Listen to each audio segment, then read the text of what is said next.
Okay.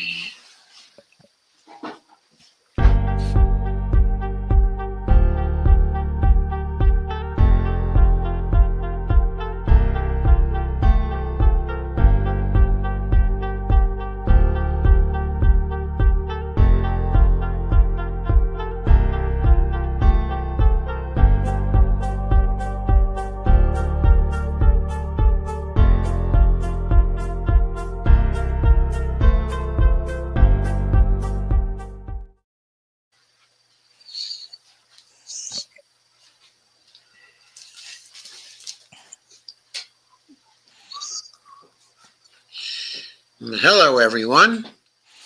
This is Empowering Democracy. I'm your host, Joe Firestone. Tonight, I'm being joined by my friend,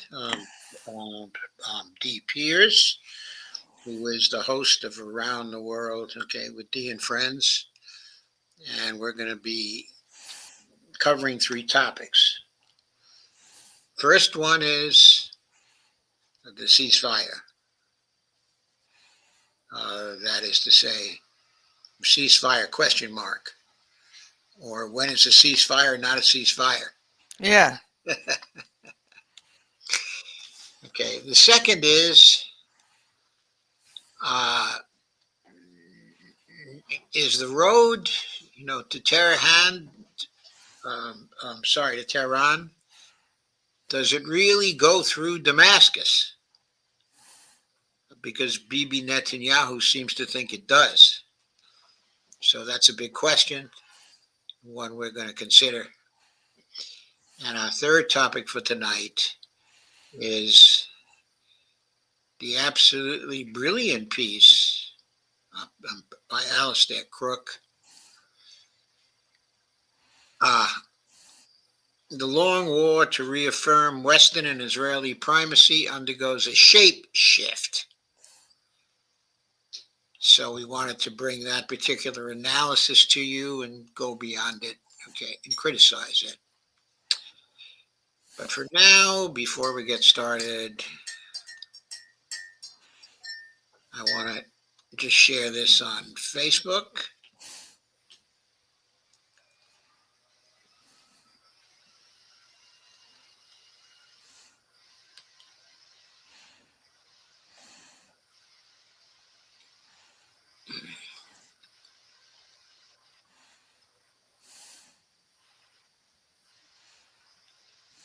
Now, what am I doing here? Sorry, I don't know what I'm doing right now.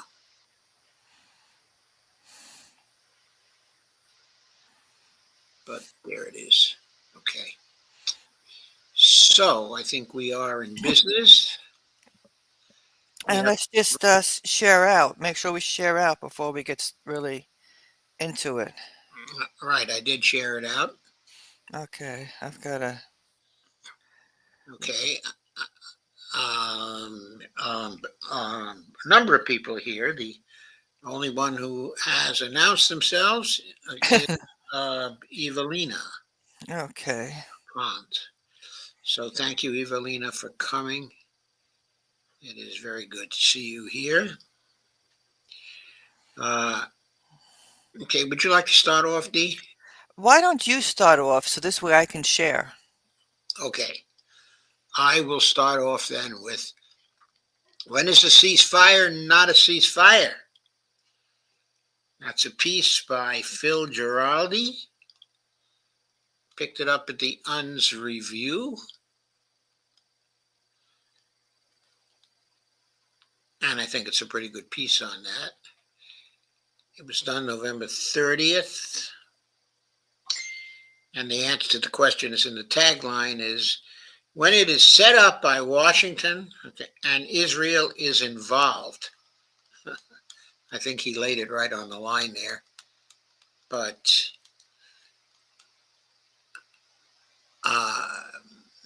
here's a demonstration in D.C. calling for a ceasefire.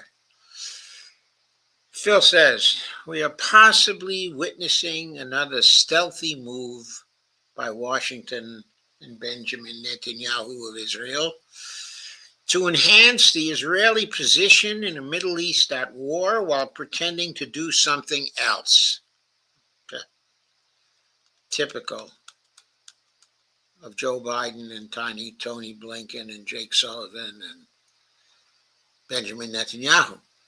President Joe Biden and his cast of know-nothings have been bleeding for months about their desire to arrange a, quote, humanitarian, unquote, ceasefire in Gaza and Lebanon, while also alternatively whining about the Jewish state's, quote, right to defend itself, unquote. I can just kind of picture the bleeding right now, can't you? Yep. But somehow the arrangements proposed have never quite satisfied Netanyahu. Bibi has repeatedly declared that he will not accept any halt to the fighting, presumably until all the Palestinians are dead, but would accept some kind of suspension of the conflicts as long as he has the option to return to unleashing the mass murder whenever it suits him. He deceptively labels that, quote, making sure that the bad guy, quote, terrorists, unquote, abide by the agreement, unquote. In that context of everyone lying to everyone else, Genocide Joe has managed to drag his sorry ass over the finish line with a, quote, whereas laced, unquote, U.S.-endorsed temporary peace formula for Lebanon that suits Bibi just fine. In fact, it suited him so well he could not resist renewing his attack on the Lebanese last Thursday, even before the ink was dry on the ceasefire documents. The ceasefire, arranged largely by Amos Hochstein, an Israeli who served in the Israeli army and is now Biden's roving negotiator, was agreed to on November 27th. Its written provisions include 60 days for Hezbollah to withdraw to the Litani River, 18 miles north of the border, while Israel withdraws from all of South Lebanon that it has occupied. I think Israel has occupied almost nothing of South Lebanon. To continue, the Lebanese army will occupy the area vacated by Hezbollah and will work with the UNIFIL soldiers to monitor the process and maintain the peace in what will be designated as a weapons-free zone. Complicating the agreement, there is a side letter from the United States to Israel confirming American support for Israel to, quote, act in self-defense, unquote, a term that Israel can exploit to re-intervene in Lebanon. In the letter, the U.S. also commits itself to share with Israel intelligence on Iran providing any support for Hezbollah. Israel is to be permitted to act in, quote, self-defense, unquote, if Hezbollah violates the ceasefire in the area south of the Litani, and it is also allowed to conduct reconnaissance flights over Lebanon to monitor developments. As usual, Prime Minister Netanyahu claimed a, quote, win, unquote, stating that he had reached an understanding with the U.S. that Israel would, quote, maintain full military freedom of action, unquote, in southern Lebanon. Quote again, if Hezbollah violates the agreement and tries to arm itself, we will attack. If it tries to renew terrorist infrastructure near the border, we will attack. If it launches a rocket, if it digs a tunnel, if it brings in a truck with missiles, we will attack, unquote. As 35,000 Hezbollah militants actually live in the disarmed zone and presumably will try to return home, Israel will always have an excuse to resume its offensive. Well, there it is, folks. What's really going on? To be sure, the government of Lebanon was happy to accept any reprieve from the destruction wrought by Israeli bombs and artillery rounds, even if Israeli ground forces had been less than successful. The war losses of Lebanon have been calculated to be upwards of $8.5 billion, together with thousands of civilians killed and injured. That includes Israel's destruction of 100,000 homes and substantial impacts on health, education, and agriculture, according to the World Bank. But there is, but nevertheless, of course, a lot of speculation as to why any agreement at all was reached, given Netanyahu's unrelenting demand that he have a free hand to punish his neighbors and Biden's usual cowardice whenever he is confronted by the Israeli go late. I guess it's go lighter. The most interesting theory regarding why Israel has agreed to the U.S. drafted ceasefire with Lebanon is that the Israeli government has finally figured out that it is not exactly winning its two little wars, even though it has killed tens of thousands or possibly even hundreds of thousands of Arabs. Regarding Israel's own casualties, one assumes that the U.S. Defense Department knows roughly or even in detail the numbers of dead and wounded the Israel occupation force is sustaining in its unconventional warfare in both Gaza and South Lebanon. Some credible analysts even have concluded that the Israeli military is under considerable pressure due to a high casualty rate in ground fighting involving its best soldiers, over-reliance on reservists, and shortages of equipment and weapons in spite of the Biden airlifts occurring on an almost daily basis. There are reports that even the Pentagon is now running out of certain types of weapons, including artillery shells and smart bombs.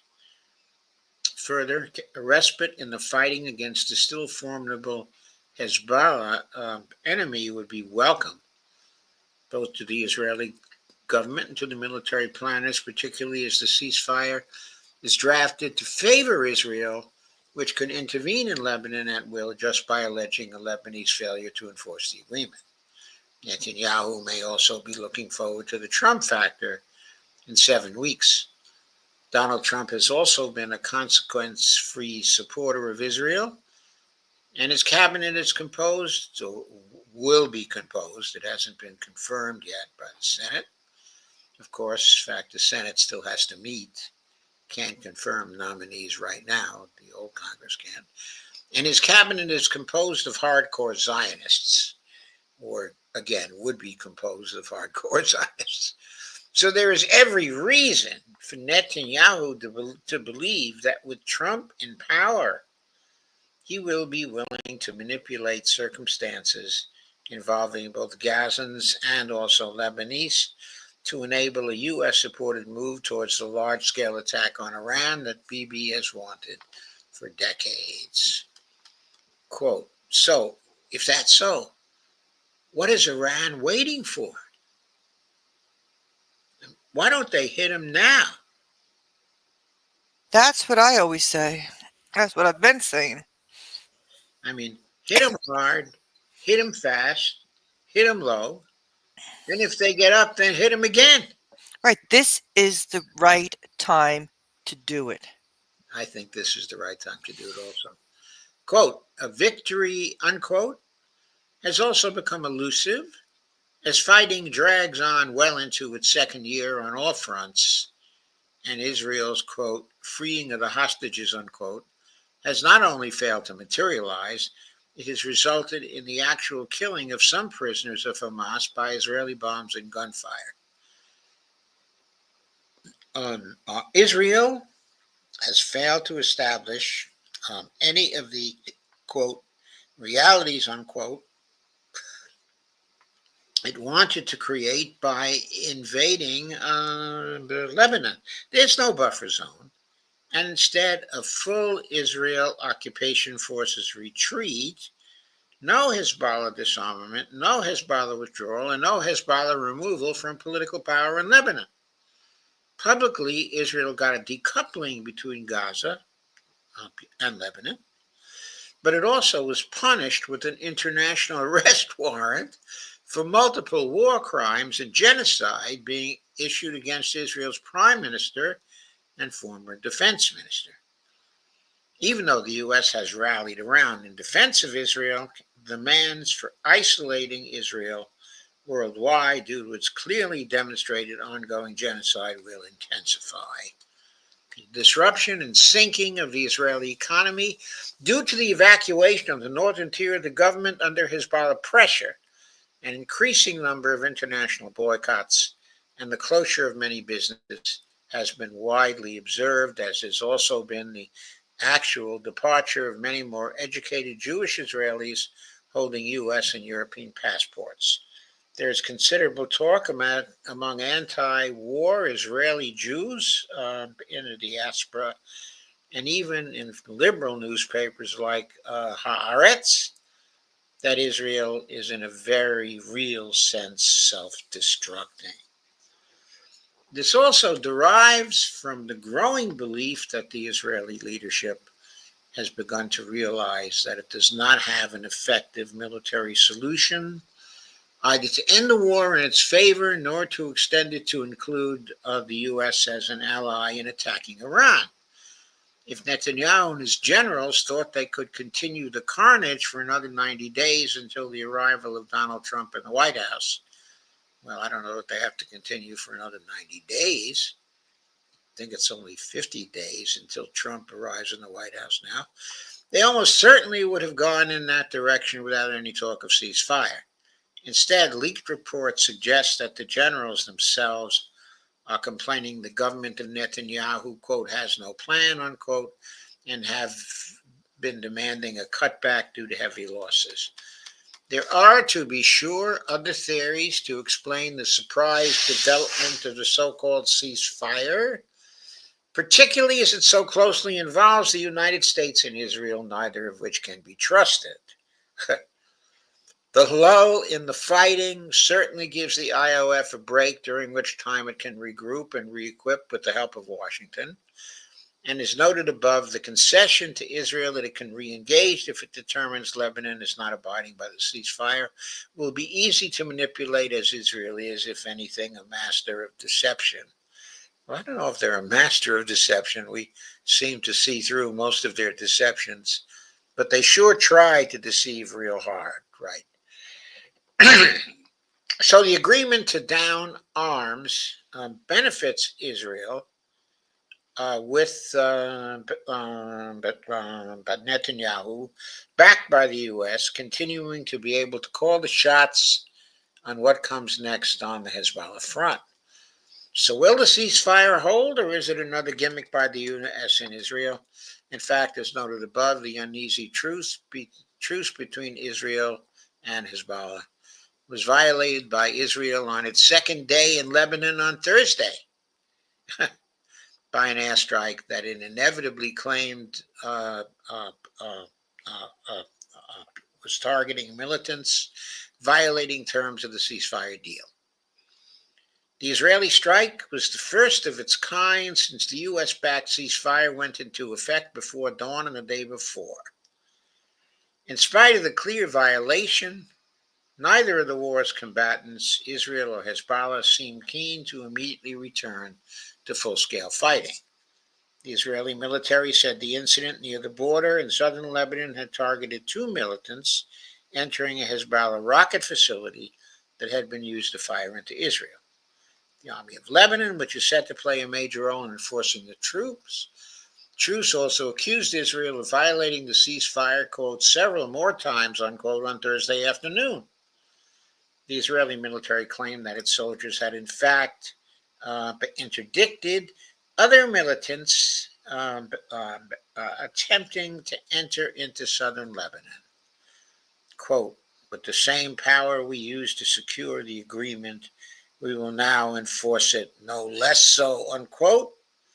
Lieutenant General Herzi Halevi, the Israeli military's chief of staff, said in a subsequent video, it is no doubt precisely how Israel will behave in the future and how little the U.S. as a guarantor of the agreement together with France will be tempted to intervene to maintain the peace contrary to Netanyahu's wishes. That partisanship by Washington is precisely the problem, and it suggests that both the integrity and viability of the ceasefire might reasonably be questioned. This article was written by Phil Giraldi, Executive Director of the Council for the National Interest, a 501c3 tax-deductible educational foundation that seeks a more interest-based U.S. foreign policy in the Middle East. His website is councilforthenationalinterest.org, and his address is P.O. Box 2157, Purcellville, Virginia, 20134. And its email is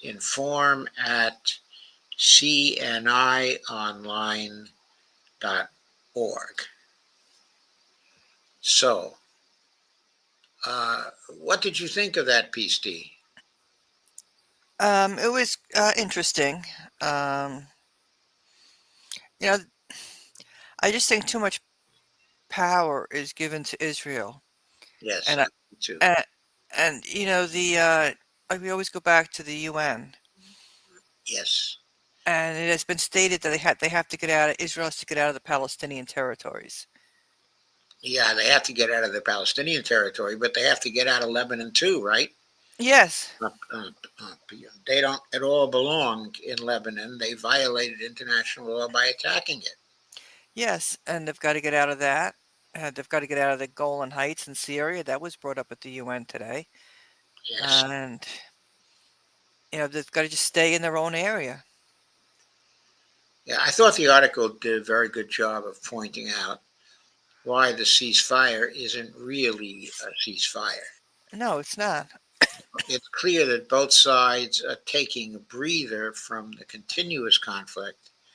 What the Israelis seem to want to do is to withdraw a little bit, to uh, try to do a double take on what they were doing inside of Lebanon, because they were getting beaten pretty badly when it came to ground attacks. They Right. were suffering very heavy casualties. And I think in the end, they only got a few meters into Lebanon, if that. Every time Right. they entered, they were thrown back. Exactly. And right now, what we're seeing, they're saying between 50 and 100 violations. Yes, And it's like Israel has this notion that they can continue doing what they do, but Hezbollah has to stop. right. And Hezbollah, for its part, is not actually stopping. They're not doing the continuous attacks that they were previously doing, and we'll get into some reasons why those continuous attacks are not going on Hmm. uh, just a little later in the live stream. But the fact is, Hezbollah, while I think it would like to continue continuous attacks up in Lebanon, it seems to have other fish to fry. And we will get to those other fish in just a moment. But let us take a look at the comments that we have thus far. We're doing pretty well with attendance. We're at 66 so far. Hmm. Evelina says hello all, and Lana says I shared to Facebook. Uh, I don't see any other comments though. So let us go on then with the second article. Would you like to take that one? Yes. That one is the one about Bibi and Oh, the good old long BB. road to Tehran goes through Damascus. And I have put that up right now. Okay, too much power to Bibi. It's ridiculous, this whole thing. Yes. Okay, why don't you let me read the title? Okay, let me put it back up there then. Okay. For Bibi, the road to Tehran goes through Damascus. Yep. This is Mike Whitney, December 1st, 2024. Yeah, I think Mike Whitney is a very wonderful commentator, very perspicacious, and very thorough also. Okay, this is a pretty lengthy piece. It's a 2,600 word. So, It's an interesting picture. yes, a selfie. Uh, I guess the people or the people in the center are supposed to be the extremists who attacked in Syria, I suppose, but I don't think the caption actually says so. Mhm. Okay, and Biden is depicted as taking the selfie, and Bibi is holding up the victory sign, but there's no caption under the photo. So that's just the interpretation uh, that I'm giving to it. Okay. Syria is an indispensable part of Israel's ambitious plan to remake the Middle East. The country sits at the heart of the region and serves as both a critical land bridge for the transport of weaponry and foot soldiers from Iran to its allies, as well as a geopolitical center of the armed resistance to the Israeli expansion. In order to truly dominate the region, Israel must topple the government in Damascus and install a puppet regime similar to Jordan and Egypt. Now that Washington has been persuaded to unconditionally support Israel's interest over its own, there is no better time to effect the changes that are most likely to achieve Tel Aviv's overarching plan. Prime Minister Benjamin Netanyahu is thus prepared to launch a ground war from the south to create a two-front war that will split Syrian forces in half, greatly improving his prospects for success. At the same time, U.S.-backed jihadis will continue their rampage in the north, gradually eroding Syria's tattered defenses while further securing Syria's industrial capital, Aleppo. I got a question to ask at this point. Okay. Have the Israelis actually launched a ground war from the south as yet? I haven't heard anything. Yes, I haven't heard anything either. I think that may be, there are the overarching plan, but I think the vigorous activity uh, about the Syrian government in moving uh, uh, some of the elite troops to the Aleppo front, and also the very vigorous air attacks, one might say vicious air attacks by the Russians on the jihadis, I think is kind of upsetting the apple cart. Oh, definitely. Definitely. Okay, please continue. If Damascus falls and Assad is removed from power, Israel's dream of regional hegemony will be within reach and likely attainable if, as we assume, President Trump has committed to initiating a war with Iran as part of a quid pro quo with powerful lobbyists who shoehorned back him into the White House. Okay, I have to comment here too before we go on. Uh, it seems to me, okay, that even if they're somehow successful, okay, in removing Assad, which I think is very, very low probability at this point, Same here. it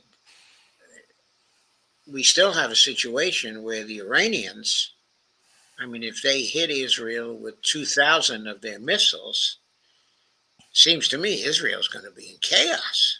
Exactly, and that's what needs to be done. I Yeah, hate to say that, but that's just We're at a point. Okay, but this would all happen before President Trump actually comes into the White House. Right, and it has to be done before Trump gets into the White House. Because this could happen either this week or next week. Mm-hmm. Okay, and if it happens, then I don't think Israel will be in shape to do anything else except sue for peace. Mm-hmm. And probably Netanyahu will fall as well. Oh, definitely. Okay, so I don't know whether it matters that President Trump is coming in and committing to initiating, a war with Iran, because he's going to find himself in a very difficult spot also, because uh, it's possible the Iranians can throw those 2,000 missiles at Israel and create chaos there, while at the same time retaining all kinds of missiles to attack the 68 of our bases that are surrounding Iran right now. I mean, Mm-hmm. our people would be hostages. What would Trump be able to do with that when he came into office? Right. First of all, he has to get a peace agreement in Iran. And it seems to me that's going to be first thing. Okay, but if he puts that on the back burner, I mean, even if he doesn't put it on the back burner, actually, by the time he gets into power, the Ukraine situation might be gone. Yeah. And then Russia would have a free hand to join Iran if we decide to start a war with Iran. I don't Mm-hmm. think Trump is going to find it practical to do any such thing. I don't think so either. I mean, that mindset, that paragraph is more something that Biden folks were more into. I think so. I don't think that actually reflects the facts on the ground, right now. Right. Okay, I think it's an if then, Mm-hmm. which is very unrealistic at this point. Mm-hmm. Okay, please go on. Okay. But first, Syria must be pacified, its army defeated, and its present ruler ousted. This is the only way that Iran can be effectively cut off from its allies and partners and thus prepared for the dreadful onslaught ahead. Now, to me, the Israeli lobbyists really they were getting everything they wanted from Biden. I don't know if they were doing quite everything they wanted, but uh, I don't think Trump can be much worse than Biden from the standpoint of Iran. Yeah.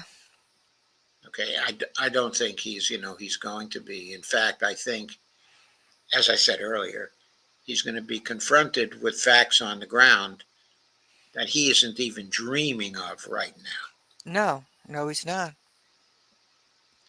But in his first day as president, he's going to be confronted with those facts.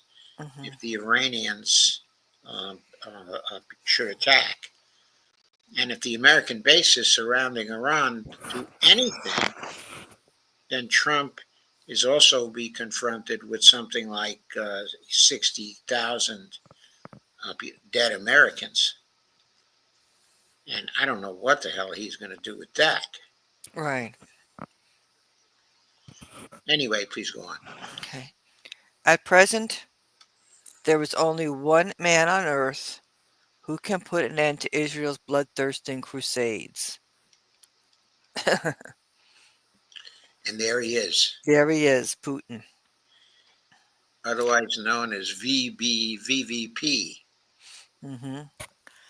If Putin does not act fast and provide emergency assistance to Assad, then the current course of events is likely to be irreversible. This could even mean the deploying of Russian combat troops to stave off the US backed terrorist offensive, or the soon to be provocations in the south.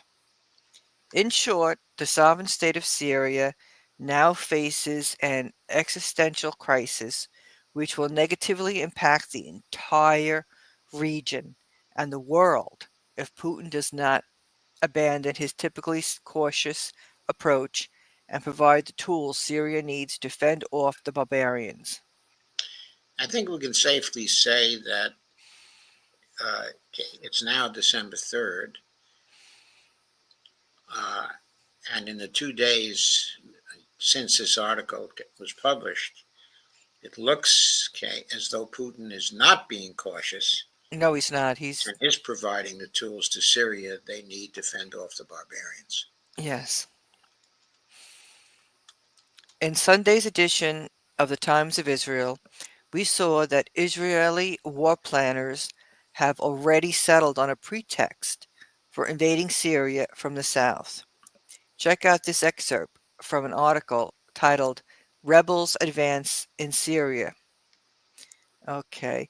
Israel is watching the jihadist rebels' advances in Syria with considerable wariness, with intelligence chiefs telling the political echelon developments in Syria could ultimately spell trouble for Israel. Channel 12 reports Netanyahu was reportedly told that Hezbollah's attention will now be shifted to Syria, and, quote, so will its forces in order to defend the Assad regime. The intelligence chiefs have warned, quote, the collapse of the Assad regime would likely create chaos in which military threats against Syria would develop. I'm sorry, military threats against Israel, Oh, right? yeah, Israel, yeah. Threats against Israel would develop. Channel 12 further reports that concerns were raised at Friday's security consultation that, quote, strategic capabilities of the Assad regime could fall into the jihadist hands. The prime concern relates to, quote, the remnants of chemical weapons, the report What said. bullshit. Yeah. That is total bullshit. The IDF is said to be preparing for scenario where Israel would be required to act, the report says without elaboration. There is also an assessment that Syria might open its gates to a significant number of Iranian forces in order to try to stabilize the country, the report says. Rebels' advances in Syria spell short term benefits, potential trouble for Israel, intel chief said to tell Prime Minister. And that was the Times of Israel. Okay, so what we have here is the IDF is preparing for an invasion, of Syria. This is the same IDF that is reportedly exhausted um, uh, uh, from its attempts to complete the genocide in Gaza, and the same IDF that has been retreating with its tail between its legs Mm-hmm. from Hezbollah forces on the ground in, uh, in, in Lebanon, that we are expected to believe that they have enough capability left for a robust invasion of Syria in support of the extremist rebels there. I don't believe it. No. I mean, I think the morale of the IDF is so low. If the chiefs try to send them into Syria, I think they're going to run the other way. They are. Uh, Especially if they begin to face air attacks from Russia, which undoubtedly they would face. Yeah.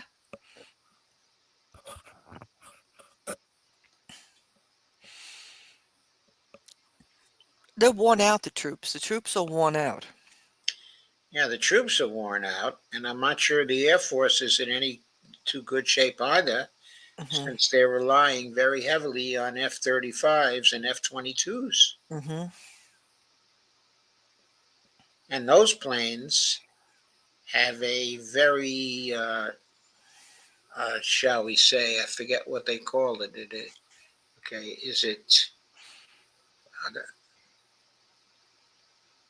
okay, there's a statistic that describes uh, their availability for combat, and it's far less than 50% of the time. In other words, there's so much that goes wrong with those planes. They're so sensitive to the rigors, okay, of combat that they spend much more time on the ground, than they do in the air. By the way, if they're sitting on the ground, they're sitting ducks for the Iranian missiles. Anyway, please go on. Okay. There it is in black and white. The justification for invading Syria. Israel has a number of excuses from which to choose. Everything from, quote, chemical weapons to, quote, Iranian forces to post regime change, quote, chaos to Hezbollah forces, quote, defending the Assad regime. At every step, you could see how well prepared Israel is for any eventuality. This plan has been in the works for years, if not longer. And of course, the strategy needs to be executed quickly to prepare the battlefield for the grand finale, the January inauguration, when the most pro-Zionist president in U.S. history will ascend the throne and reward Israel with the war on Iran it so ardently seeks. Nothing is left to chance. I wouldn't say Trump's the biggest pro-Zionist. I mean, Biden has a long history of being pro-Zionist. Yes, I think that's true. But of course, uh, uh, uh, Trump's um, uh, son-in-law has been nearly literally in bed with Netanyahu, Yeah. way, way back. But I think the most important point here is uh, the idea that nothing is left to chance is absolutely ridiculous because all of this assumes that while this is going on and the days between now and Trump's taking over, that Iran is just going to sit idle and let it all happen. Okay, but we know they're already moving into Syria to go after the extremists there. Hmm. Okay, and we also know that they are reportedly ready to deliver a large dose of missiles towards the Israelis. Oh, yeah. And that is going to greatly deteriorate the capability of the IDF. And that's what needs to be done. That's what needs to be done. And the capability of the air forces. If most of those missiles get leveled at, military targets, I'm not sure how much of the capability of Israel to attack anybody is going to be left. And it has to be done, and it needs to be done ASAP. Okay, so I have to add something is left at the chance. And what's left to chance is that the Iranians are just going to, sit idly by and wait for Trump's ascension to the throne. I don't think they're going to do that. No, that would be ridiculous. Yes, I think it would be ridiculous. Okay, and it says here, quote, when the Assad family falls, it will be a major blow to the radical axis led by Iran, end quote. Barak said, quote, it will weaken Iran, it will weaken Hezbollah, and weaken the backing for Hamas. And it will deprive the Iranians of a real stronghold in the Arab world. It will strengthen Turkey, which is a natural rival to Iran's hegemonic intentions. This is something positive for Israel, end quote. Ylan said that in the event that Assad was toppled, Iran and Hezbollah would, quote, lose an asset in Damascus, a development that would, quote, serve our interest.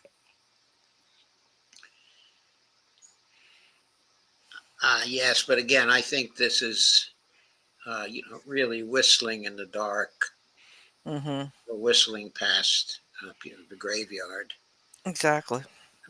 because I just don't see the Iranians standing by and letting this happen over the next 50 days. Reportedly, their armies, the IRGC armies, are ready to attack. Yes, they are. And also, there's been a lot of meetings in the region. You hear Iran's been to Damascus, and it a lot of meetings are going on. A lot of meetings are going on to coordinate efforts. Exactly. And that means the Syrian army will be coordinating with uh, uh, uh, the Revolutionary Guards, okay, in their efforts, Hmm. and coordinating with the Russians as well. Yes. And that's going to be a pretty formidable force. Uh, and as I say, I don't know that Israel is going to be capable of attacking, especially not if Iran proceeds with the retaliation attack it's been planning now since October 26th. I know.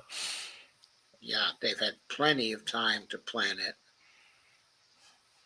and I think they're going to execute it extremely well when it comes. I don't think they're going to wait for Trump. Okay, Assad, this is 2023. Quote, World War III is already underway, but it is different in form. Wars are moving towards proxy wars. Zelensky wages war on behalf of the West with his Nazi army. Likewise, terrorist armies acting on behalf of the West in Syria and elsewhere. Yes, and if anything, these terrorists, the moderate rebels, so called, are in many ways worse than the Nazis. Oh, yeah. Okay, let us skip the video and go on. Surprisingly, the folks at the Jerusalem Post are more straightforward about their view on the development in Aleppo. In fact, one astute analyst candidly admits that the capitulation of the nation's industrial capital at the hands of fanatical throat cutters is, quote, good news. Say what? Here, here's an excerpt from the article. The Islamist attack on Aleppo is ostensibly good news for Israel. Daniel Rakov, a senior research fellow for the Jerusalem Institute for Strategy and Security, said on Saturday, on a Saturday post to X Twitter, he said that, quote, the fall of northern Syria to the rebels damages the infrastructure of the Iranians and Hezbollah there and will make it difficult for them to work to restore Hezbollah.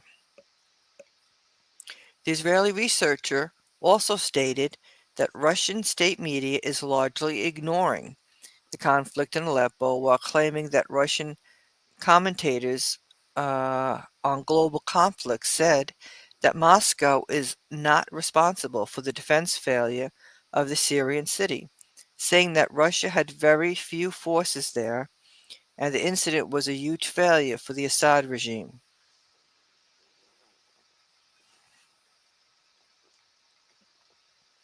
An opportunity for Israel to strike Syria. Rakoff then entertains the idea of Israel having the opportunity to attack Syria due to the weakness demonstrated by the Assad regime. Quote, Assad's loss of Aleppo damages Russia's image as a power capable of projecting influence outside the post-Soviet space and threatens an important strategic asset of Putin's, which is the bases in Syria, he wrote. Quote, this also reflects negatively on Russia's image in the region. Then here, quote, the Russians, as we can learn from the Ukrainian offensive in Kursk, are in no hurry to get hysterical, but the speed with which Aleppo fell will require them to respond quickly, he wrote. Okay, I don't think that makes any sense to me. In other words, the Ukrainian offensive in Kursk and the Russian very deliberate approach to that was warranted by the very low populations, okay, in Kursk, and the fact that those troops were simply there, and that it was easy for the Russians to basically contain them, and then over a long period of time to strangle those troops. That process has almost been completed there. But the Russians could afford to wait there. They could afford to continue to concentrate on, their offensives uh, inside of Ukraine itself to try to collapse the army, the Ukrainian army. So it made sense for the Russians to proceed very slowly there. But it's not the same, okay, in terms of Aleppo. They cannot allow Aleppo to fall to the jihadists. They have to stop that. They have to safeguard their assets, okay, in Syria. And so I don't think they're going to respond in the same way as they did to Kursk. I think they're going to respond faster, okay, and more firmly. And they might even, throw in an Oreshnik or two on the way if that seems appropriate. Okay, please go on. Okay, the JISS researchers concluded his post by saying that while the unstable situation in Syria may cause Assad and the Russians to open the gates more strongly for the entry of Iranian military forces, the collapse of the Assad regime may create a scenario for the growth of significant military threats against Israel. Attacks in Aleppo, ostensibly good news for Israel, JIS researchers says the Jerusalem Post. Uh, I don't think so. I think that's an no, insane interpretation. yeah, I think it's an odd. In other words, if the attacks in Aleppo require the IRGC to come into Iran, then that might start a march of the Iranian military forces towards Israel itself. That would not be good news for Israel at all. Not No, not in the weakened state of uh, the IDF that we see now. exactly. They're worn out. And Yes, they've lost a lot. Plus, there's a lot of injured. yes, yeah. There's a lot of injured, and also Trump is not in office yet, and so he can't go crazy, okay, and bring the U.S. in full bore, okay, at this point. And Biden, seeing the creation of a mess for Trump, okay, is likely to hang back if there's a developing emergency for Israel, I think. Hmm. Of course, a lot of people are going to be bothering him about that. Uh, he hasn't wanted to put any troops on the ground. Uh, okay, and the Israel lobby uh, did not exactly beat Trump for him. If anything, uh, uh, uh, the Israel lobby was instrumental in actually defeating Harris, okay, and allowing Trump to win. So why should Biden uh, uh, extend himself to save the situation for Trump? Hmm. And if he doesn't extend himself, then we have a situation where, I mean, hell, the Iranian troops could be at the gates of Jerusalem by the time he takes office.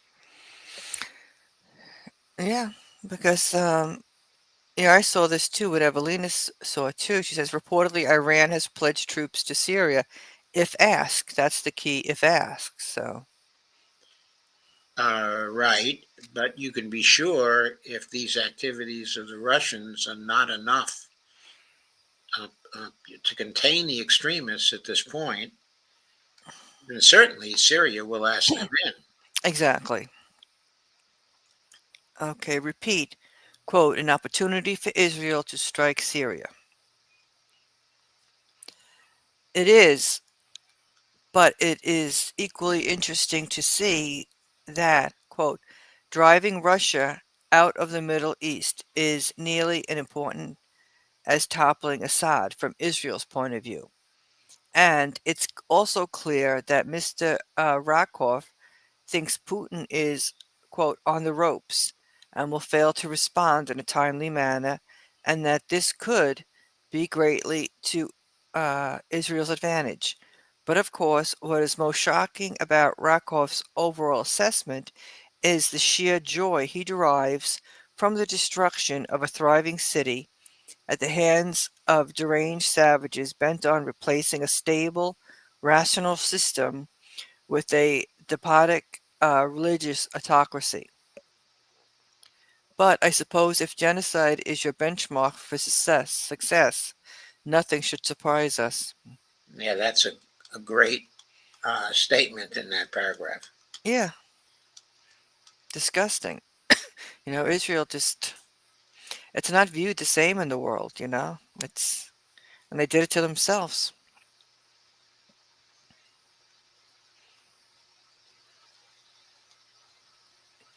Russian and Syrian government airstrikes pounded central Aleppo on Saturday as rebels claimed control of the city's international airport and advanced towards Hama.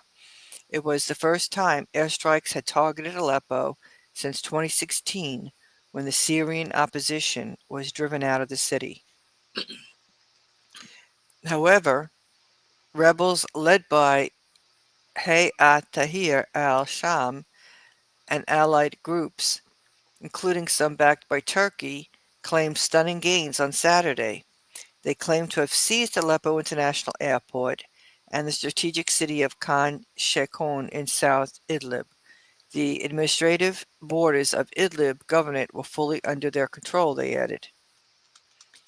They also claimed to have been marching towards Hama, successfully capturing 6 towns and villages in the countryside, including Marek, which lies along an important highway connecting central Syria to the north. The offensive began on Wednesday when rebels broke out from opposition-held territory in northwest Syria towards Aleppo. Within 2 days, they had seized dozens of towns and villages, as well as a section of the strategic M5 highway, cutting off supply routes to Damascus. They have taken several military bases and fortified positions since, often meeting little resistance. Collapse of government forces. According to the SOHR, government forces have collapsed in Idlib and Aleppo. This has left Aleppo, Syria's second-largest city, outside government control for the first time since the country's independence in 1946, the monitoring group said. Amid fast-moving developments, the foreign ministers of Turkey and Russia, both major stakeholders in Syria, spoke by phone on Saturday and agreed to coordinate efforts to stabilize Syria, according to Moscow.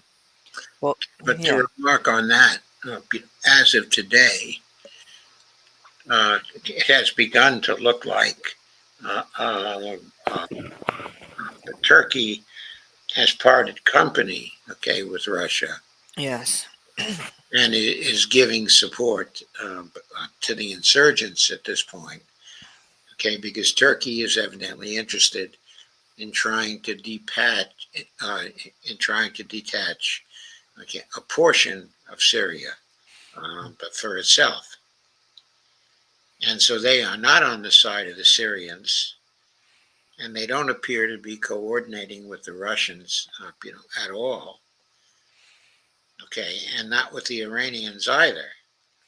So, looks like a serious conflict has developed within the BRICS group. Definitely. Right. Okay. With Turkey being on the outs with some of the other BRICS partners.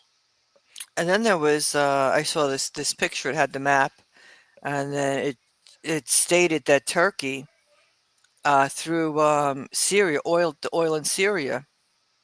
There's the pipeline that went through from Syria to Turkey, and they shipped the oil uh, to Israel. Yes, I understand that too. Wasn't that uh, uh, the Azerbaijani oil? I believe so. It's getting to Israel that way. I think so. Yeah, so it's just something that's really angering. And there's a lot of I don't want to repeat the words that people say for Turkey, but or made basically Erdogan. They're just furious at Erdogan. Yes, I've heard that too. Okay, where am I? Okay, quote, both sides expressed serious concerns at the dangerous development of the situation in the Syrian Arab Republic in connection with the military escalation in the Aleppo and Idlib provinces, the Russian ministry said. Most of the Idlib province has since been held by HTS, a former Al Qaeda affiliate, which has established a civilian administration. Turkey-backed rebel groups in the Syrian National Army coalition have held sway in other areas of the north. However, despite Russia being distracted by the war in Ukraine and Assad's forces weakened by frequent Israeli attacks, Syrian and Russian warplanes have stepped up airstrikes on opposition-held areas since August 2023.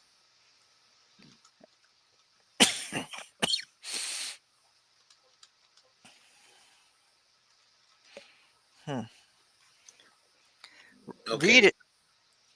Yeah. Did I go by something here? You just have Syria deadly strikes hit Aleppo as rebels seize airport, Yeah, that push article. towards Hama, and that was in the Middle East Eye. Right. So here's a video of Turkish-backed terrorists entering the president's villa uh, in Aleppo, but we're not going to watch that. No, I don't think that's really significant. no. Okay, go on, please. Okay, readers should be aware that Hayat Tahrir al-Sham, HTS, and the other so-called, quote, rebel groups are mainly al-Qaeda affiliates that have been recruited, armed, and trained by the US, Qatar, and Turkey to pursue a proxy war against the opponents to Israeli expansion and remaking the Middle East. Author and analyst Max Blumenthal has done considerable research on the origins of these groups and presented his findings in a recent article titled The U.S. has backed 21 of the 28 crazy militias leading Turkey's brutal invasion of northern Syria. Yep. Okay. Former and current U.S. officials have slammed the Turkish mercenary force of Arab militias for executing and beheading Kurds in northern Syria. New data from Turkey reveals that almost all of these militias were armed and trained in the past by the CIA and Pentagon. According to a research paper published this October by the pro-government Turkish think tank SETA, quote, out of the 28 factions in the Turkish mercenary forces, 21 were previously supported by the United States. 3 of them via the Pentagon's program to combat Daesh. 18 of these factions were supplied by the CIA via the MOM operations room in Turkey, a joint intelligence operation room of the quote Friends of Syria to support the armed opposition.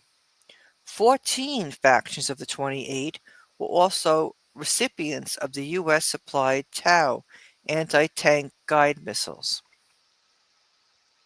In other words, virtually the entire apparatus of anti-Assad insurgents armed and equipped under the Obama administration has been purported by the Turkish military to serve as a spearhead of its brutal invasion of northern Syria.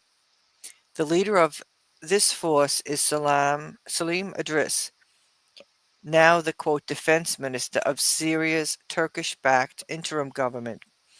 He's the same figure who hosted John McCain when the late senator made his infamous 2013 incursion into Syria. This band of hacks, quote the media, is now fully exposed for foisting a bloody scam on the public, marketing some of the most brutal fanatics on the planet as revolutionaries and, quote, moderate rebels, while they destabilize an entire region. Like the extremists they once promoted, most have somehow managed to evade accountability.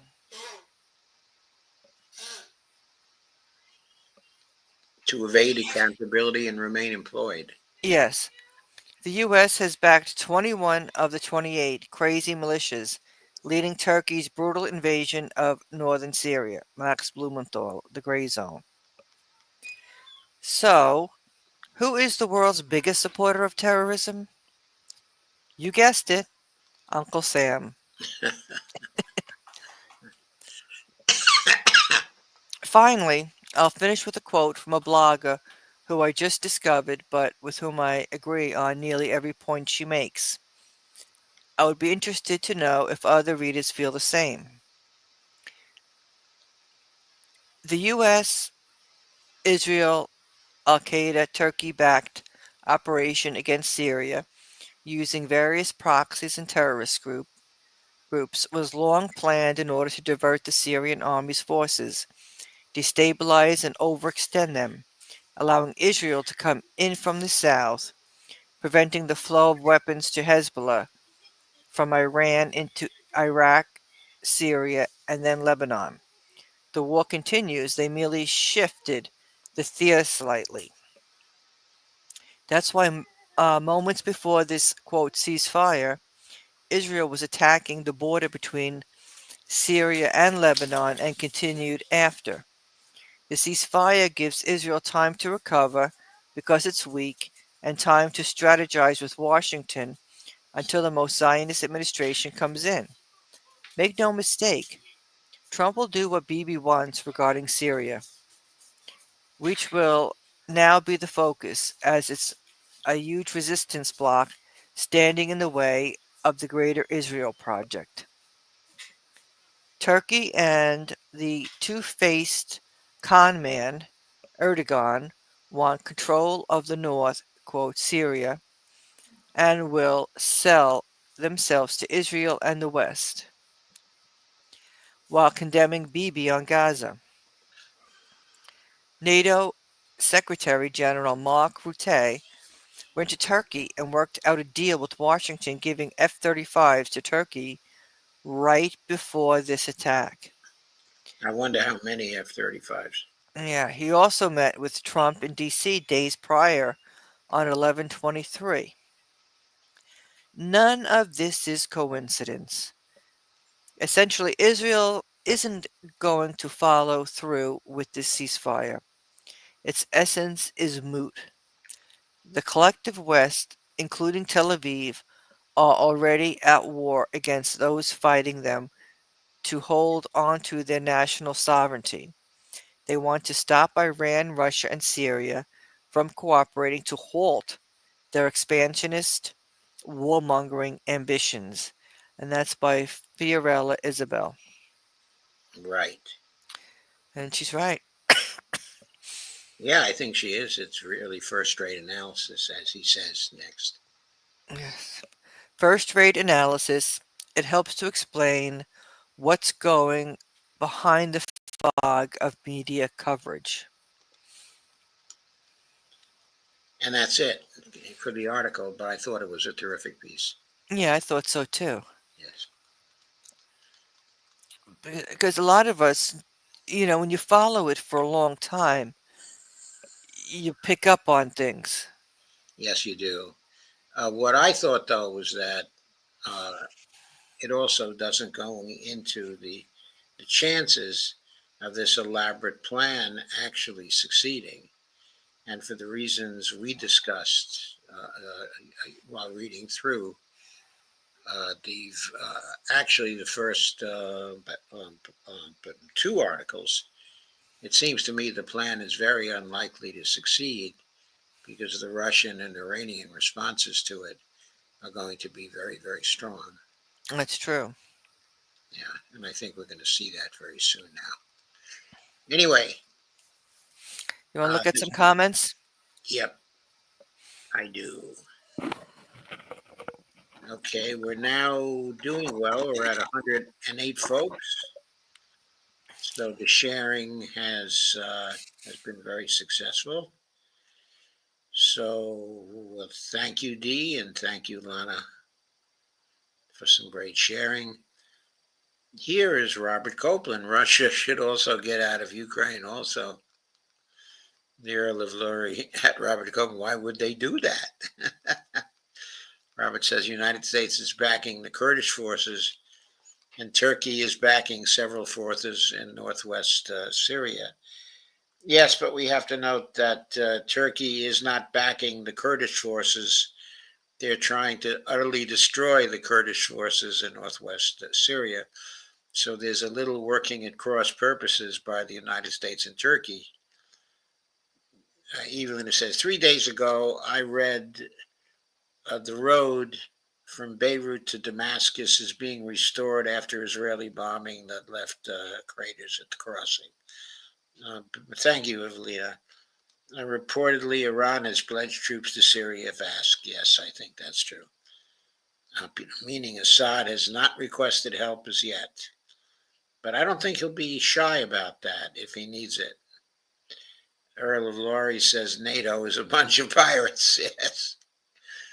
And Robert says Aleppo is a population of over 2 million people and was taken over by the rebels in a few days.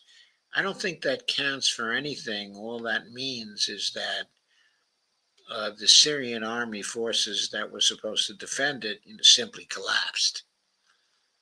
Okay, probably the population of over 2 million had no idea the rebels were taking over. Probably happened so fast.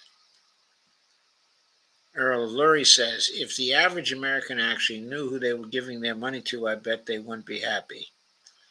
Earl of Lurie says, the gray zone. Yes, the gray zone. Wonderful gray zone.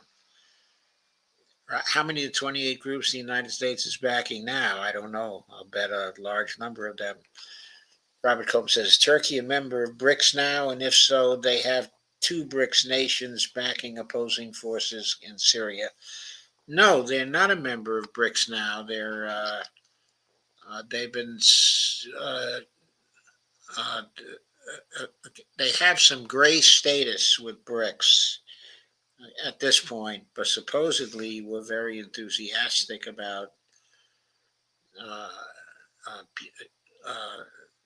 uh, getting into BRICS and becoming a full member. But there was still some issues to be ironed out.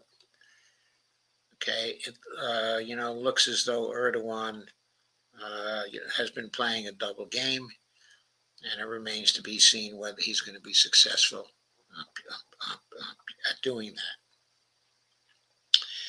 So I think I'm going to move now to the final article.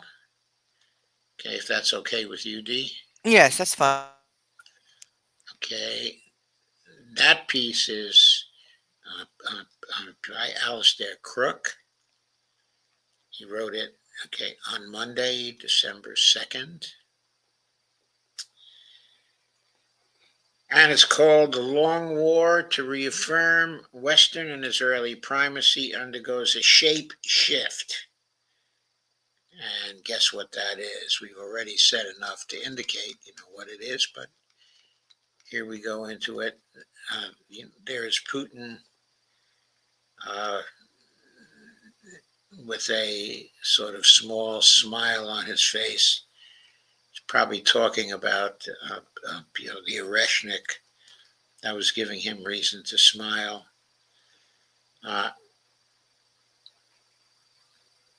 Anyway, the piece starts off with the Middle East is, quote, conservative, unquote, no more. Rather, a very different, quote, um, um, um, awakening, unquote, is gestating. The long war to reaffirm Western and Israeli primacy is undergoing a shapeshift.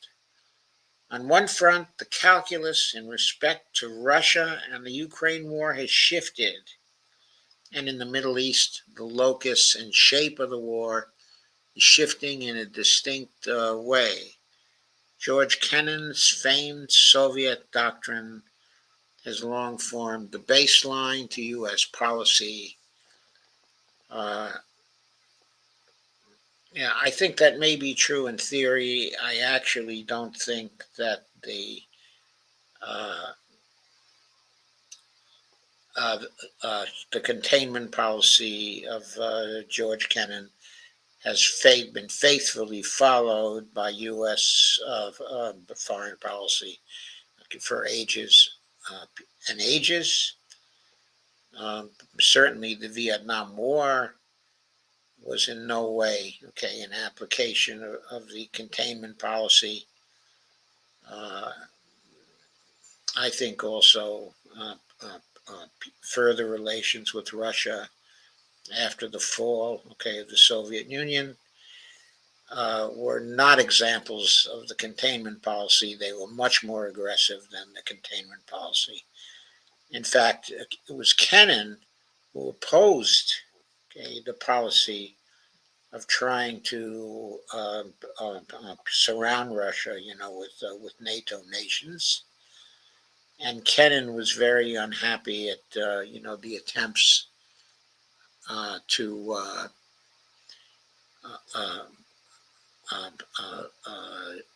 to move the collective West to the borders, of Russia. He viewed that as completely opposed to his containment policy, and he made that known before he died. But anyway, going on. Kennan's thesis from 1946 is that the U.S. needed to work patiently and resolutely to thwart the Soviet threat, to enhance and aggravate the internal fissures in the Soviet system. Its contradictions triggered the collapse from within. I think that is a very good summary of the containment policy by Alistair. But I think the actions of the United States since that time, it was not a case of the United States working in a patient way to thwart first the Soviet threats and then, the supposed Russian threat. Because first of all, it's very doubtful that there has been a Russian threat at all. And so all the policies to surround Russia and to press it, at its borders, that's not the containment policy by any measure. More recently, the Atlantic Council has drawn on the Kennan Doctrine to suggest that his broad outline should serve as the basis of U.S. policy towards Iran. The threat that Iran poses to the U.S. resembles the one faced from the Soviet Union after World War II. In this regard, the policy that George Kennan outlined for dealing with the Soviet Union has some applications for Iran, the Atlantic report states. That's more bullshit. And the reason why it's bullshit is because Iran isn't expanding. It's not trying to expand. No, it's not. It's just sitting there trying to defend itself and to do business with the rest of Eurasia. Mm-hmm. It's not territorially expanding at all, as far as I can see. Now, it may be spreading its influence around, that's sure. Okay, but of course, it has to contend with Israel, which is trying to engage the United States in a war against Iran, and they've been doing that for 30 years. So what's Iran supposed to do? Anyway, over the years, that doctrine has ossified into an entire network of security understandings based on the archetypal conviction that America is strong and that Russia was weak. Russia must, quote, know that, unquote. Yeah, I don't think that's what Russia knows right now. That was not reflected in that little smile on Putin's face. And thus it was argued there could be no logic for Russian strategists to imagine they had any other option but to submit to the overmatch represented by the combined um, um, the military strength of NATO versus a quote weak unquote Russia. And should Russian strategists unwisely persevere with challenging the West, it was said, the inherent by contrariety simply would cause Russia to fracture.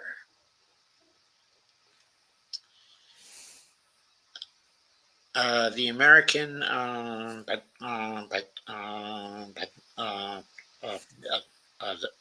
neocons and Western intelligence have not listened to any other view because they were and still are convinced by Kennan's formulation. I guess I have to disagree there. I don't think they understand Kennan's formulation. I mean, Kennan wouldn't be caught dead applying his containment policy to Iran.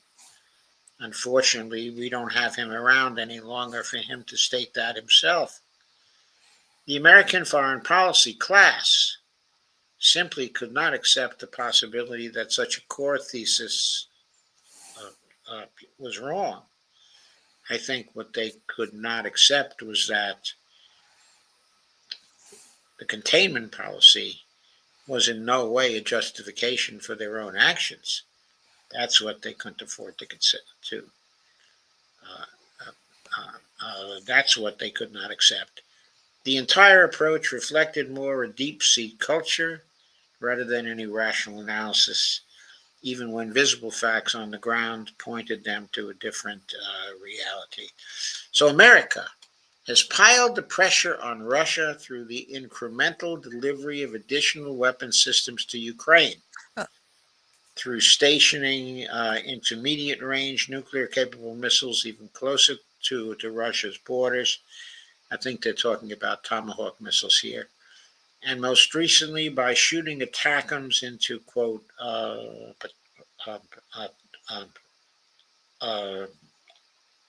old Russia, unquote.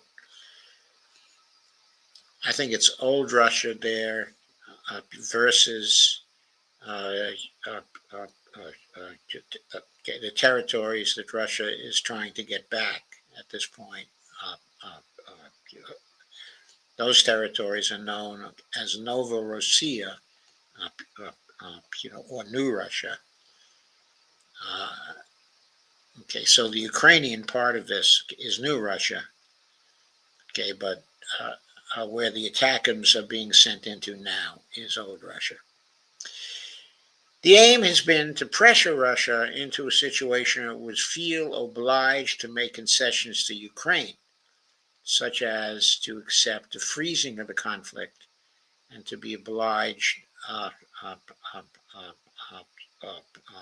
to negotiate against Ukrainian bargaining, quote, cards, unquote, devised to yield the solution acceptable to the U.S., or alternatively for Russia to be cornered into the, quote, nuclear corner, unquote.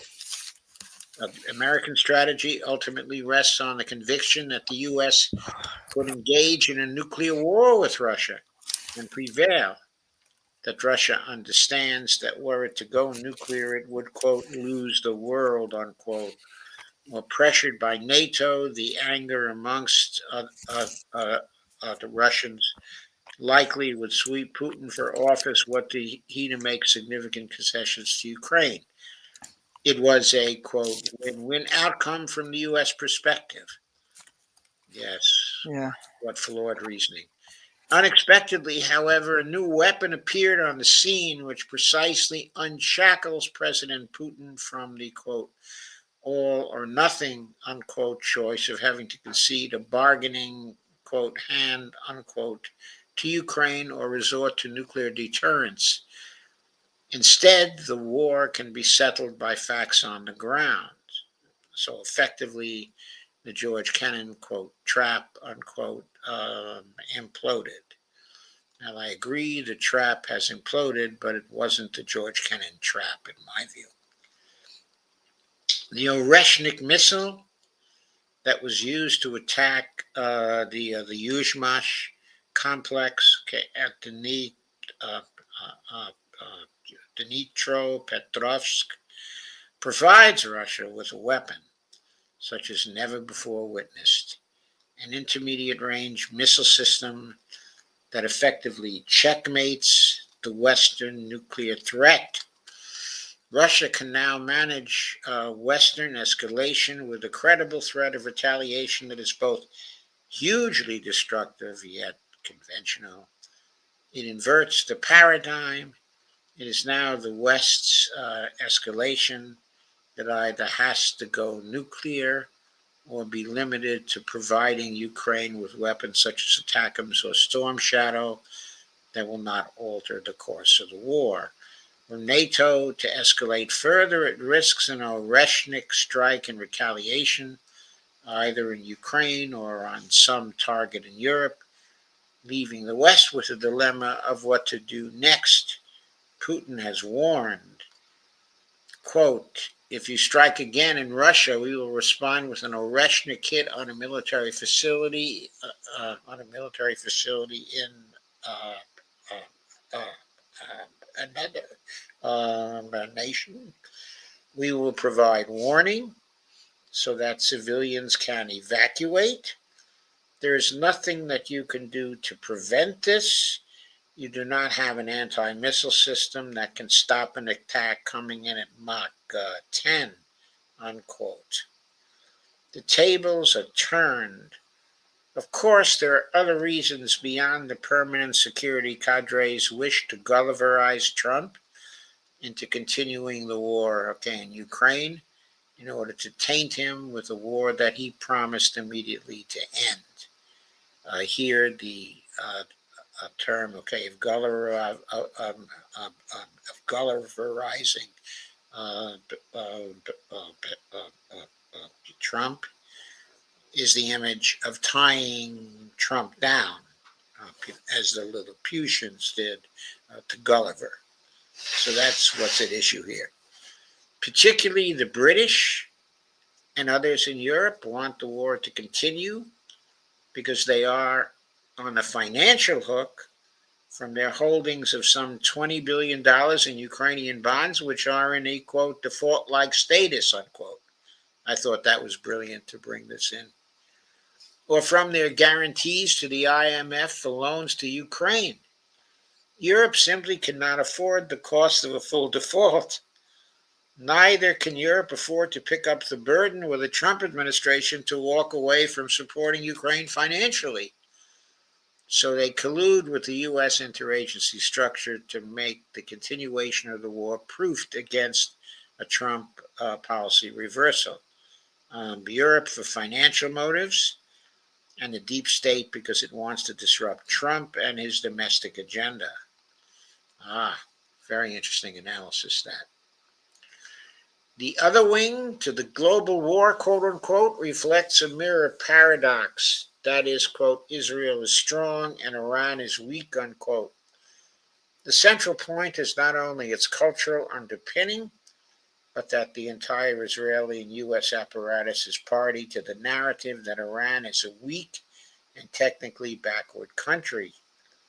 The most significant aspect is the multi-year failure as regards factors such as the skill to understand strategies and recognize changes in the other side's capabilities, views, and understandings.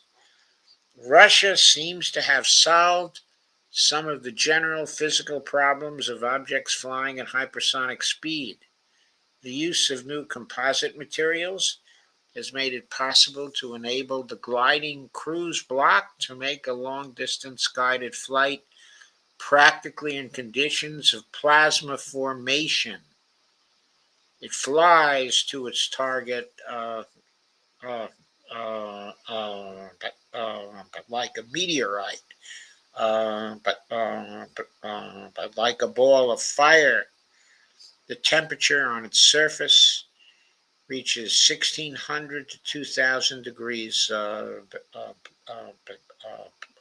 Celsius, but the cruise block is reliably guided. Okay. I had the impression that the temperature on its surface would reach 4,000 degrees Celsius. I believe I got that from one of Scott Ritter's pieces. And Iran seems to have solved the problems associated with an adversary enjoying air dominance. Iran has created a deterrence fashioned from the evolution of cheap swarms drones matched up with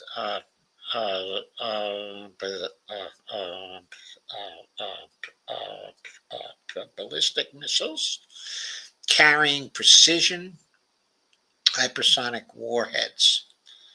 It puts $1,000 drones and cheap precision missiles up against hugely expensive piloted airframes, an inversion of warfare that has been 20 years in the making. I think that's also an excellent point. Excuse me 1 second. The Israeli war, however, is metamorphosing in other ways.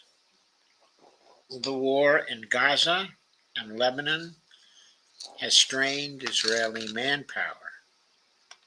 The IDF has sustained heavy losses. Its troops are exhausted, and the reservists are losing commitment to Israel's wars and are failing to show up for duty. So much for the plan to invade Syria at this point. I wonder how the troops and the reservists are going to feel about that. I have a suspicion they're not going to like it very much. Right, because they don't even want to go into Gaza anymore. Yeah, they don't want to go into Gaza, and they don't want to go into Lebanon. So why would they want to go into Syria? Do they expect that to be easier when they might have to fight the IRGC? I don't think so.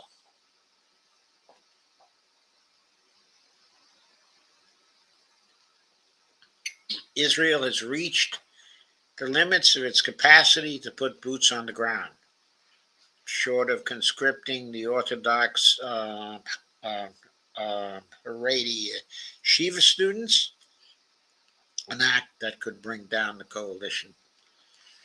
In short, the Israeli army's troop levels have fallen below present command-ordered commitments. The economy is imploding, and internal divisions are raw and bruising. This is especially so due to the inequity of secular Israelis dying, whilst others stay exempt from military service, a destiny reserved for some, but not others. This tension, playing a major part in Netanyahu's decision to agree to a ceasefire, played a major part in Netanyahu's decision to agree to a ceasefire in Lebanon. The growing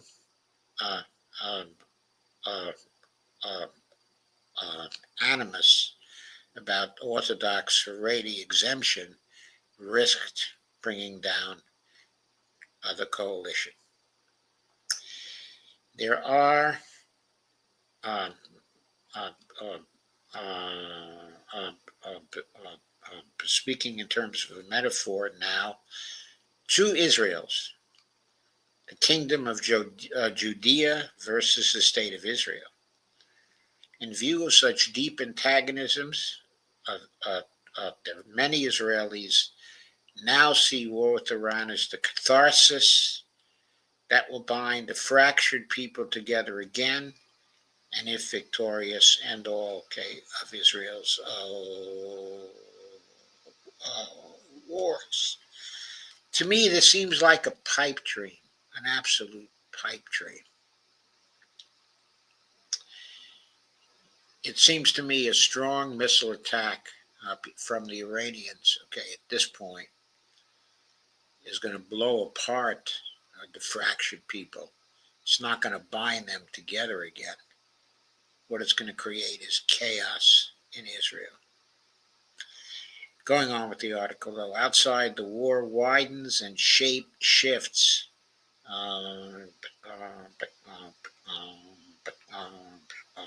Lebanon, for now, is put on a low flame burner, but Turkey has triggered a major military operation, reportedly some 15,000 strong, in an attack on Aleppo, using U.S. and Turkish trained jihadists, and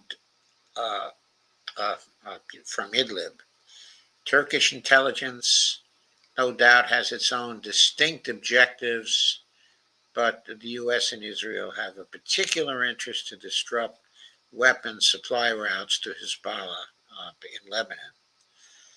The Israeli wanton onslaught on non-combatants, on women and children, and its explicit ethnic cleansing of the Palestinian population has left the region and the global south seething and by radicalized. Israel, through its actions, it is disrupting the old ethos. The region is, quote, conservative, unquote, no more. Rather, a very different awakening, quote unquote, is gestating. I think Alistair is dead right about that.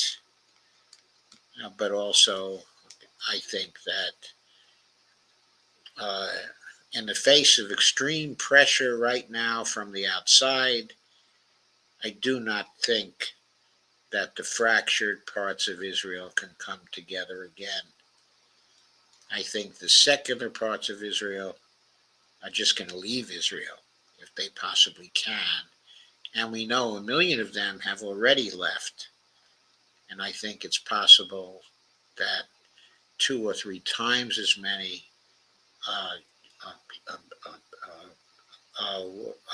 would leave if the Iranians followed through with their strike of 1,000 to 2,000 more ballistic missiles. I think that would be devastating for Israel. And I think Hezbollah would pitch in with that and shoot another 500 to 1,000 missiles, at Israel. They still have the capability to do it.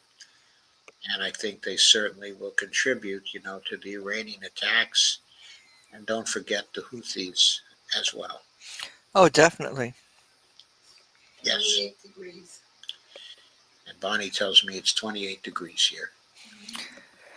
Yeah. Fortunately, we are sitting inside and are quite comfortable. Yes. And Greg said that in Georgia, they got a freeze warning tonight. Yes. Which is unusual for Georgia, isn't it? Yes. Okay. So, Evelina says at 10:31, apparently Hezbollah will be joining forces to repel the jihadist mercenaries in Syria. Also, Wagner is on the ground in Syria. Yes, I've heard those 2 things as well. And I think Hezbollah will be joining forces, but I think they will have to be alert and will have to leave considerable forces in Lebanon. okay, to defend against possible Israeli attacks on the grounds here. Robert says it is 52 degrees now in Sacramento. Yes, I'm sure it's very, very nice in Sacramento now. I'm sure it's quite warm in Los Angeles, where our daughter lives as well. China announces a ban on rare minerals to the U.S. Yep. Yep. 3 hours ago. Yes, a ban on rare minerals, okay, to the U.S. But we have, but by the way, 107 people here now, according to my indicator. And that, of course, okay, is very good. I'm so glad to see the expansion of the stream. Please share, like, and subscribe uh, as much as you can, because it's very good for the algorithm. And more people are going to see this. So, Dee, how would we summarize this all now before we leave? What do we think is going to happen? Well, what we want to happen, um, I just really, I really see the fall of Israel. I really do. They're just getting themselves into more of a mess. They want this expansion. It's just not going to happen. Yes, I agree. The expansion is not going to happen. But I see more than the fall of Israel. Okay, what I see is the way this is working out, and the deeper we get into it. Atlanta says it's 27 here. That's Minnesota, Ooh. and expecting a little snow followed by big winds tomorrow. Brr, yeah, it's brr. Someone mentioned the possibility of snow here too later on this week. Robert Copeland said, "Anybody on Blue Skies? They have just over 24 million members now." Yes, I'm on Blue Sky. Okay, as well. Uh, also for a long time now, Lisa Theobald has been on Blue Sky. Yeah, Greg's been on it, and I recently got on it. Okay, so a lot of people are on Blue Sky now, and we're probably soon be in a position to detach a little uh, uh, from X, and okay, okay, I'm not sure we can stream to Blue Sky though. I don't think so. Okay, I know last time I looked, we were not able to stream. Okay, but maybe they're changing that, and it would be a big help, of course, if we could stream to Blue Sky. If we could stream to Blue Sky, I'd probably just take most of my activities over there now. But you know, okay. Anyway, what I was going to say was, I think the way the struggle is now shaping up, and depending on the involvement of the United States and how much more deeply we get involved, what we may be looking at here is a struggle between Russia, okay, and the United States to determine which of them will be expelled uh, uh, uh, uh, from West Asia. And I think there's a good chance that uh, uh, the Russians fighting alongside Iran and Syria and the whole axis, of resistance, will win. And then, okay, I think the United States will no longer be welcome in West Asia. That the whole area will swing over to BRICS and the Shanghai Cooperation Organization. I think that Israel will do well if they can stay in existence. Their very existence will certainly be threatened. And I think the United States will find it very hard to maintain a presence in West Asia. Now, this was unthinkable just a few years ago because of the naval power of the United States. But what we see now is because of the shift over to missiles, those naval ships and those aircraft carriers are sitting ducks for the missiles. And certainly, one Oreshnik would be enough to destroy an aircraft. I don't even know if they had have to use an Oreshnik, but if they did, that would certainly be the end of every aircraft carrier task force we sent over there.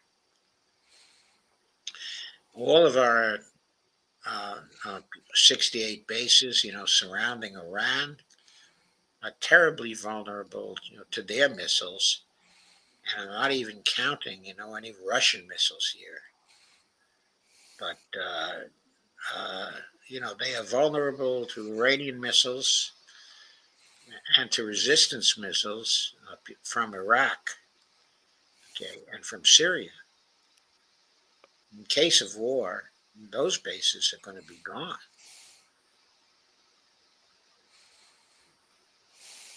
So if the existence of Israel is threatened,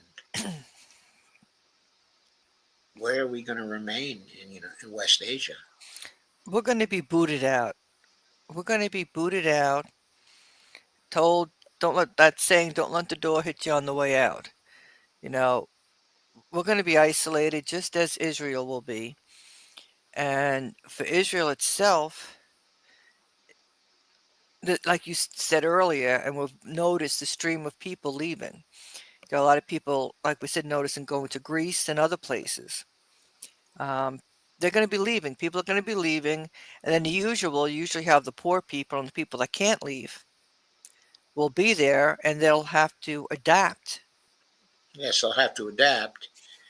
And since their views are often so extreme, I'm not sure if they're going to adopt so well. But if they decide they have to, then I think they're going to have to tolerate a Palestinian state, and live alongside it, because that will be their only chance for survival.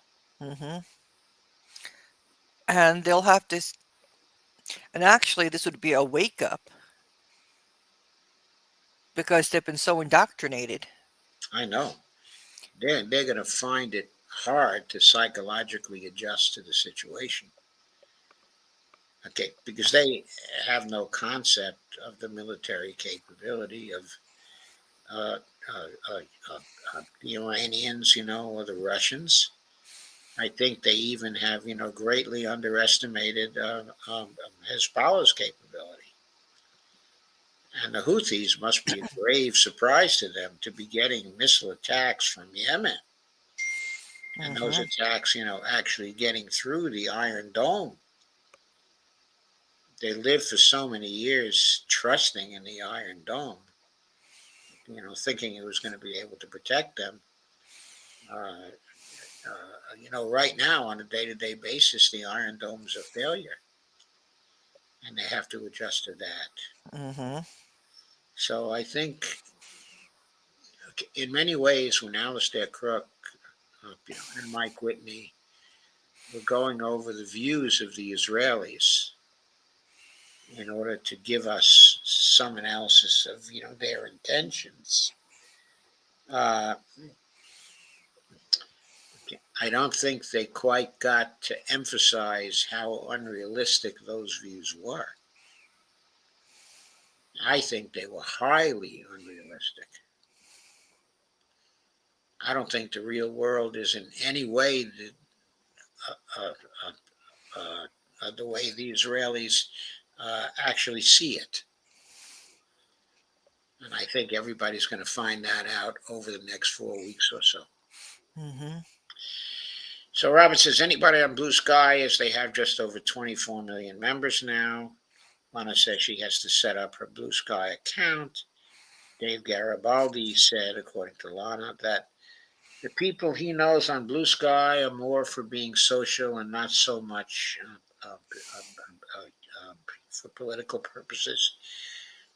Well, yeah, I think he's right about that. I've noticed there's a lot of social commentary on Blue Sky, and it's nowhere near um, into politics as X is.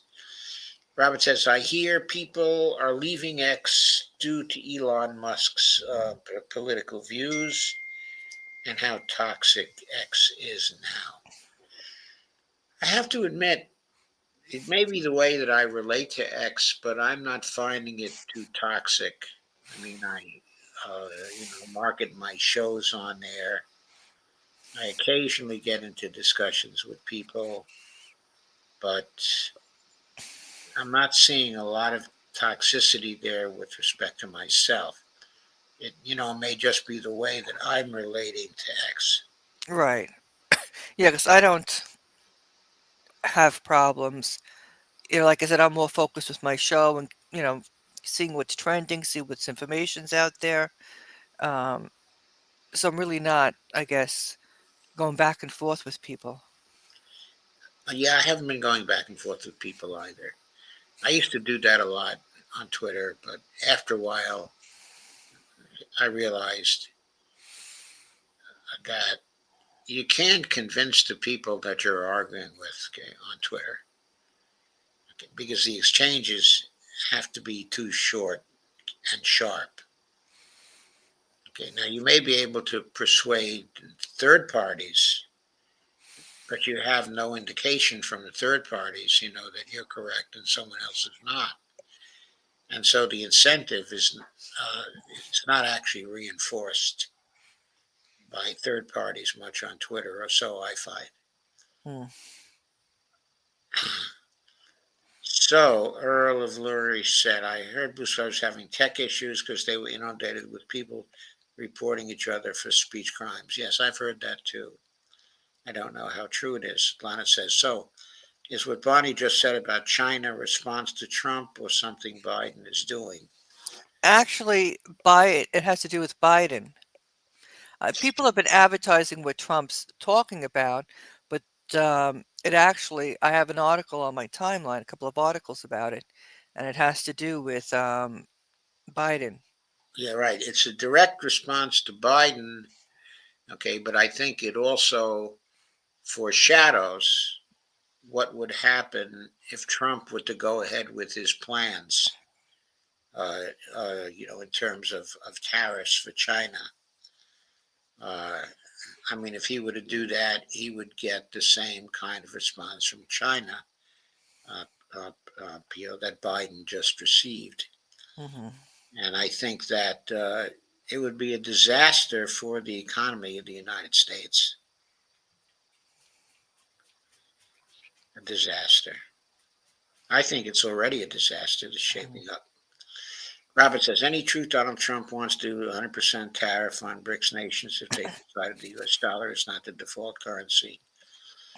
Uh, I think that's very hard to pin down because really, if the BRICS nations are trading with the United States, they're paying for our goods in dollars. Uh, is Trump then going to complain? I mean, I don't know. And they're already paying for our goods in dollars because that's the only way we trade. So that is not going to change. Uh, the BRICS nations have not now set up a currency, and it doesn't look like they're going to do so for perhaps a few years yet.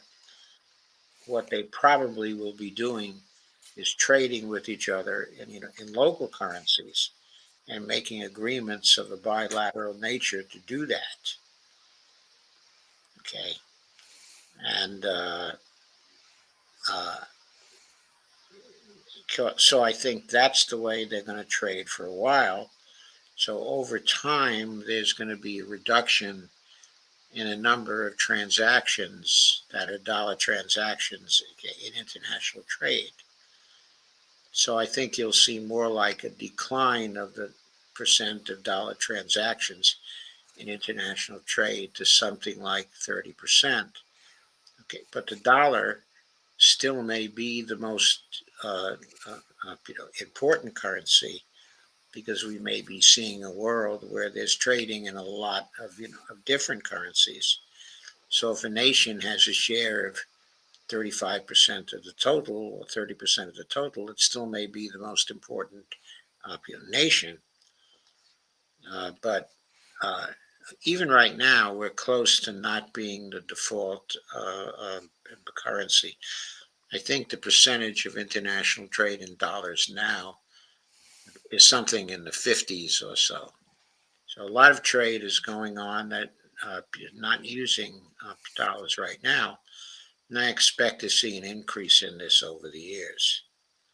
Okay, by the way, that's not going to do anything with respect to our monetary sovereignty because our monetary sovereignty is not based, on whether we have the reserve currency.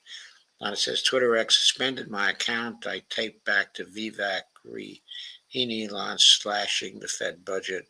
Quote, go ahead and shoot yourselves in the foot, unquote. It was flagged for violence, AI fail. I agree. That's a terrible AI fail. Have a feeling Wagner won't be too keen meeting extremist Chechen mercenaries in Syria. I don't think we're talking Chechen mercenaries in Syria. I think the Chechens are pretty much have had a reconciliation, with the Russians, and the major Chechen leaders are fighting for the Russians right now. So I doubt that the extremists are Chechens, in any number. Okay, I think they're mostly Arabs, in fact. So I think some of the Wagner people who are going in probably will be Chechens. And I don't think the extremists are going to like much having to fight the Chechens who are part of Wagner. So Lana says China will reverse the decision about the heavy metals. I don't know if they're going to reverse it. I think Biden is going to have to pull his sanctions. I think Biden's going to have to stop. Lana says, yes, it sounds scary, what Bonnie said. Yes. It does sound scary. We don't need a trade war right now. And we're on the losing end of the whole thing. Now, what we need is to rebuild our own industries, and we need to use various subsidies to do that internally. But we should not be fooling around with tariffs. No. We can build our own industries with internal subsidies. And if the World Trade Organization doesn't like that, we can leave the World Trade Organization. That's too bad. But we do have to build our own industries up again. And if it's going to take subsidies to do that, that's what we should do. That's the way our monetary sovereignty can be used to work for us.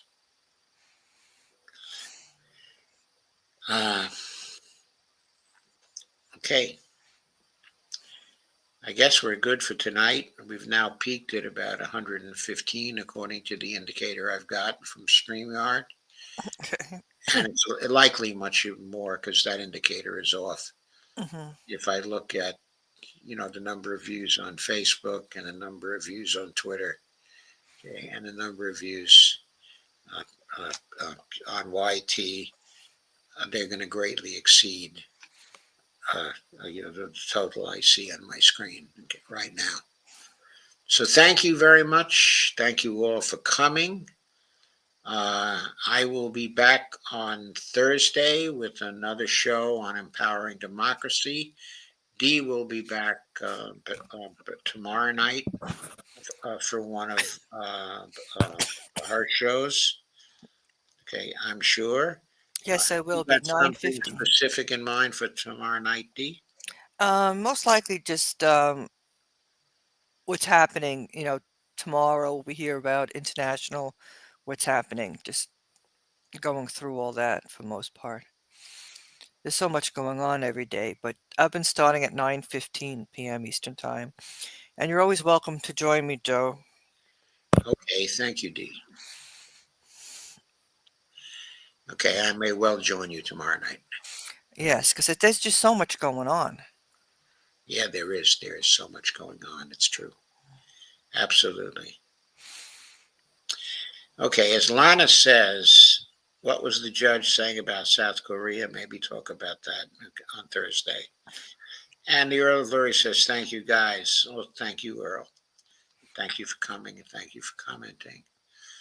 Uh, with respect to South Korea, what's going on there is that the president, okay, has declared martial law in South Korea, which is a move back to a dictatorship. After he declared that, the legislature came back and replied by invalidating his declaration of uh,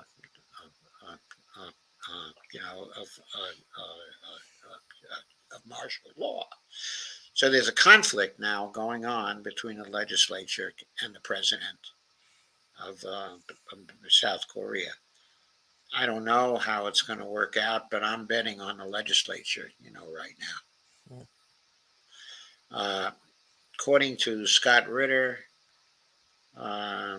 South Korea is in something of a dither right now because one of the main themes of development in South Korea for a long time has been pointed towards the idea of unification with the North. In other words, what the South Koreans had in mind was, they could do something like the Germans did, and unify all of Korea, uh, under the form of capitalism they have in South Korea. But Kim Jong Un absolutely crushed all those hopes by saying that's not in the cards. And what North Korea is going to do instead is to join the BRICS and sign on with the Shanghai Cooperation Organization. And so, from his standpoint, the split between North and South Korea was going to be, a permanent split. Okay, evidently, culturally, inside of Korea, this is seen as uh, uh, a really major thing that has happened because a lot of people in South Korea were looking forward to a unification and considering that as one of the major purposes of having South Korea. There was a reason for being of South Korea. And now that that is gone, a lot of people in South Korea feel a loss. They feel a certain degree of emptiness, okay, and alienation. And supposedly this is creating internal political conflicts inside of South Korea. So that's in part the way Scott Ritter um, uh, um, uh, explains the underlying cause for the difficulties that they're having there now. So I don't know, maybe we'll cover that on Thursday or not. I have to, see what else is going on. I have a shorter show on Thursday. It won't be as long, okay, as this one. Okay, because I'm going to go on to Dee's show to help her out on Thursday. Yes. Well, says Korea apparently has family members stuck on either side of the barrier. Very sad they cannot cross to visit. Now, I don't see any problem eventually in setting up uh, uh, uh, crossings between North and South Korea. once North Korea is fully integrated into the BRICS bloc, I think they're going to have a lot of self-confidence, and it will be possible for family members to, to visit each other. But I think first there has to be a North Korea, which is prosperous and which is self-confident about itself. Probably that's going to be maybe 15 years out or something like that. But I think North Korea is going to be a big part of the infrastructure boom uh, uh, uh, that is being carried out uh, with the collaboration of China. That they will be very much a part of the Belt and Road Initiative and the corridors of trade with Russia. This is going to bring a great deal of prosperity to North Korea they have never had before. I think the lights will go on in North Korea. That's what they're saying. Yes. There are Chechen and Uyghur mercenaries in Syria. Yeah, there may be, but if there are Chechen mercenaries in Syria, I think they'll find themselves fighting the Chechens, who are, quite loyal to Russia, and I don't think they're going to have a great deal of stomach for that. So I don't expect that the Chechen mercenaries are going to be too active against Russia in Syria. Anyway, that is my opinion. It remains to be seen whether it's correct or not. So we're at 117 now. That's our top figure for the night. On that note, I think I'll say good night. Yes, thank you for having me, Joe, and it was a good show tonight. We covered a lot. Yes, it was a very good show, and thank you for coming on. And I was going to say, yes, about Joe, if people want to contribute to your show, help you out. Oh, Yeah. yes, of course, I have a Buy Me a Coffee account, which is flashing across the bottom. And I also have a Patreon account, and the Patreon account is reflected uh, in my name. If I take away here we go, okay, patreon.com/Joe_Firestone. It's right there. Okay. So those are my two accounts,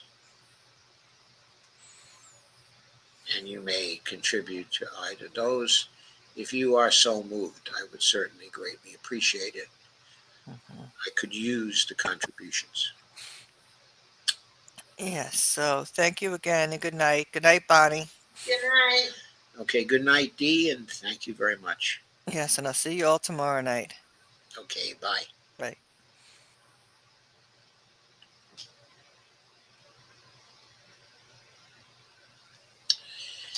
Okay, good night, everyone. Have a great night. We certainly will hear.